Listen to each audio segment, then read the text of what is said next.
নমস্কাৰ মই আপোনালোকক আজি এখন খুব আচৰিত এফআইআৰ দেখুৱাম আচৰিত চাঞ্চল্যকৰ এখন এফআইআৰ এই এফআইআৰখন সিআইডিয়ে অসম পুলিচৰ সিআইডিয়ে আমাৰ জুবিন গাৰ্গৰ মৃত্যুৰ লগত জড়িত শ্যামকানু মহন্তৰ ওপৰত এই এফআইআৰখন দাখিল কৰিছে নতুনকৈ যোৱা 20 তাৰিখৰ দিনা অন্য এখন এফআইআৰ ৰাইজে দিয়া এফআইআৰখন সিআইডিয়ে ৰেজিষ্টাৰ কৰিছিলে কিন্তু এতিয়া সিআইডিয়ে নতুনকৈ এখন এফআইআৰ দিছে এই এফআইআৰখনৰ কপিটো মোৰ লগত আছে এই এফআইআৰখনত 27 তাৰিখৰ দিনা 27/9/2025 দিনা 8:34 এই এফআইআৰখন আপোনাৰ হেৰি কৰা হৈছে ৰেজিষ্টাৰ কৰা এফআইআৰখন দিয়া হৈছে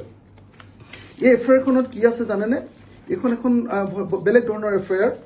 মই ইটো গোচৰৰ বিষয়ে আসলতে অৰিজিনেল যেটো জুবিন গাৰ্গৰ মৃত্যুৰ গোচৰটো হেতৰ বিষয়ে মই ইয়াৰ পাছত এটা ভিডিঅ'ত কম এটো ভিডিঅ'ত মই ক'ব কৈছো যে এই এফআইআৰখন দিছে Asif Ahmed senior SP CID তেখেতে দিছে আৰু এই এফআইআৰখনত আপোনাৰ সেকশন যিকিটা আছে সেই সেকশন কিটা আপুনি যদি চাই তেতিয়া হলে সেই সেকশন কিটা আছে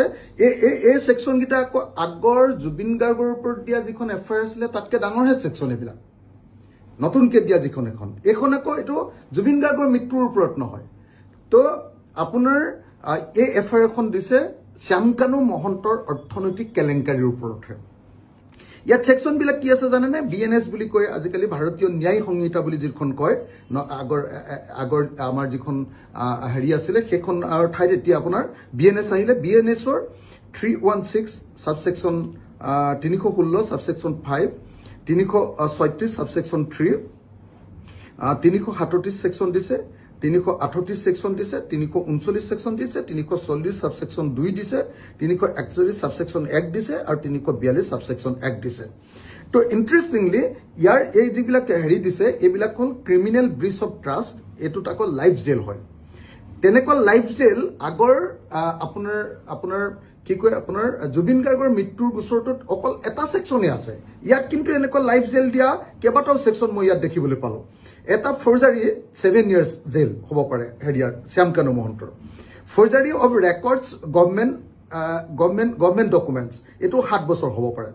ফৰ্জাৰী অফ সিকিউৰিটি লাইফ এটো লাইফ ইমপ্ৰিজনমেন্ট হ'ব পাৰে গুটে জীৱন যাৱজ্জীৱন হ'ব পাৰে জেল হ'ব পাৰে পজেশন অফ ফৰ্জ ডকুমেন্টছ এটো 7 বছৰ জেল হ'ব পাৰে use of false documents life jail হ'ব পাৰে পজেশন অফ কাউন্টাৰফিট সিল এটো লাইফ ডকুমেন্ট লাইফ জেল হ'ব পাৰে আৰু fraudulent destruction of will authority এবিলাকতো লাইফ জেল হ'ব পাৰে ইন্টাৰেষ্টিংলি যে যি সময়ত আমাৰ হাৰ্টথ্ৰব জুবিন গাৰ্গ অসমীয়া জাতিৰ ইম্পৰ্টেন্ট আটাইতকৈ ইম্পৰ্টেন্ট এজন গায়ক তেওঁৰ মৃত্যুৰ কাৰণে যিকিটা সেকশন দিছে মাত্ৰ 3টা সেকশন ইয়াত কিন্তু দিছে কেটা সেকশন 8টা সেকশন ইয়াৰ 8টাৰ ভিতৰত এটা দুটা আপোনাৰ 3টা 4টা 5টা সেকশনে আকৌ লাইফ জেল তাত আকৌ মাত্ৰ এটাহে লাইফ জেল এটো ইন্টাৰেস্টিং ঘটনা এই যিখন নতুন এফআইআৰখন দিছে এই এফআইআৰখনত কি পাইছে জানেনে কি কাৰণে দিলে জানেনে যে খেদিনা যেতিয়া আপোনাৰ মহন্তৰ ঘৰলৈ গৈছিলে আপোনাৰ শ্যামকানু মহন্তৰ ঘৰলৈ পুলিচ যাওঁতে কি পালে জানেনে এক নম্বৰটো কি হল যে তেওঁলোকে পালে যে কমিশন অফ সিৰিয়াস ফাইনেন্সিয়েল ইৰেগুলাৰিটিজ সাংঘাতিক ধৰণৰ অৰ্থনৈতিক কেলেংকাৰী কৰাৰ কিছুমান ডকুমেন্ট পালে ফৰ্জাৰী মানে 2 নম্বৰী কাগজ বনোৱাৰ কাগজ বস্তু পালে use of fraudulent means for unlawful financial gain একদম বেআইনী কিছুমান ফাইনান্সিয়াল লাভ উঠাবৰ কাৰণে কৰা একদম 2 নম্বৰী প্ৰবঞ্চনা কিছুমান পালে 2 নম্বৰ কি পালে জানেনে তেওঁৰ ঘৰত এটা অনুষ্ঠানৰ নামত যেটো অনুষ্ঠানৰ নামত আপোনালোকে জানে যে ট্ৰেন এমএমএছ বুলি কয় তেওঁৰ যেটো কোম্পানী তেওঁৰ যেটো আপোনাৰ ট্ৰাষ্ট সেই ট্ৰাষ্টৰ নামতে দুটা পান কাৰ্ড পাইছে এটা অনুষ্ঠানৰ নামত কেতিয়া দুটা পান কাৰ্ড থাকিব নোৱাৰে এটো ফ্ৰডুলেন্ট হয় এটো টকা পইচা কেলেংকাৰী কৰিবৰ কাৰণে এটো কৰে বুলি কয় গতিকে এটো প্ৰমাণিত এটো পালে তাৰ পাছত কি কৰিলে 38টা ষ্টাম্প আৰু সিল পাইছে ষ্টাম্প সিল এই সিল পেজে এই 28টা দে 38টা নহয় 28টা পাইছে 28টাৰ ভিতৰত এটা আকৌ ইন্টাৰেষ্টিংলি আমাৰ পিডব্লিউডিৰ চিফ ইঞ্জিনিয়াৰৰ অফিচৰ assistant engineer PWD chief engineer অফিচৰ এছিষ্টেণ্ট ইঞ্জিনিয়াৰ এজনৰ নামতো এটা চিল তাত পোৱা গৈছে তাৰমানে তেওঁ হেৰিয়ে নিজাববীয়াকৈ কিছুমান চিল বনাই 2 নম্বৰী কাম কৰিছিলে সেইটো প্ৰমাণিত হৈছে তাৰপিছত 4 নম্বৰটো কি পালে জানেনে organised financial crime organised financial crime কৰিবৰ কাৰণে কি কৰিছিলে যিটোত prevention of money laundering act 2002 য'ৰ পৰা আমি জানো যে সাধাৰণতে কি হয় ইডিয়ে যিবিলাক কেছ লয় ইডিয়ে কেছ ল'ব পৰাৰ যোগ্যতা থকা এনেকুৱা বহুত কেলেংকাৰী অৰ্থনৈতিক কেলেংকাৰী ডকুমেণ্ট পোৱা গৈছে বুলি কৈছে আৰু এটা ইণ্টাৰেষ্টিং বস্তু যে যি সময়ত অসমৰ মুখ্যমন্ত্ৰীয়ে কৈ থাকিছিলে যে নাই তেওঁ একো সহায় কৰা নাই দেখা গৈছে যে আপোনাৰ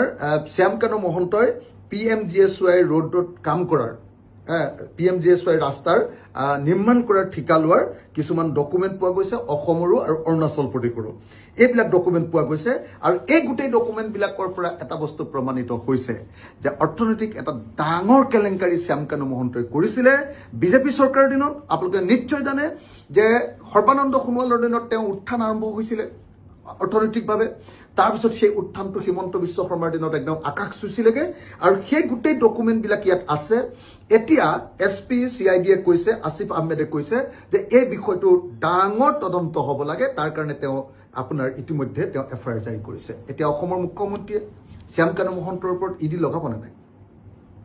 এই ফাইনেন্সিয়েল কেলেংকাৰীৰ ওপৰত ডাঙৰ আপোনাৰ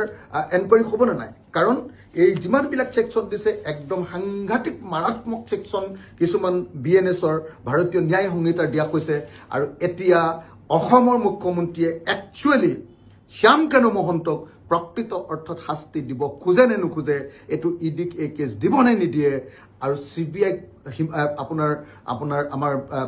জুবিন গাৰ্গৰ মৃত্যুৰ গোচৰটো দিব নে নিদিয়ে এই গোটেই কথাকেইটাৰ ওপৰতে অসমৰ মুখ্যমন্ত্ৰীৰ লগত বিজেপি চৰকাৰৰ লগত আচলতে শ্যামকানু মহন্তৰ সম্পৰ্ক আছে নে নাই প্ৰমাণিত হ'ব গতিকে মই আজি আপোনালোকৰ সন্মুখলৈ এই চাঞ্চল্যকৰ যিখন FIR